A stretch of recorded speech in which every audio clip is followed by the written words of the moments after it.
About 18 years ago, I tried to temporarily break up with my now husband, and I just wanted to break up with him for about a year because we'd been dating for a year, and then he needed to go somewhere for a year. You can fill in the blank on that.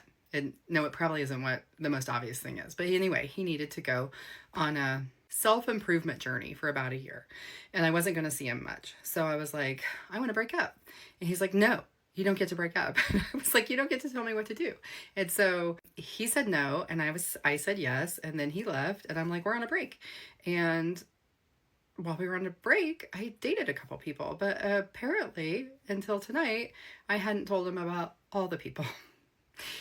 This is what happened. We were watching Is This Thing On? It's about open mic night.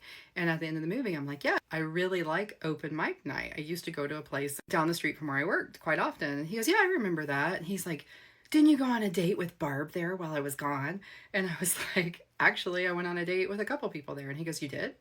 And I said, yeah. And he goes, well, who was the other person? I said, it was the guy that worked at Vino Vino. He wasn't mad, but he sat straight up. He had been laying on my lap while we were watching TV, and he sat straight up and he goes, I didn't know you dated a man while I was gone. And I said, yeah, I'm, and I said, I'm pretty sure I told you, but then I was like,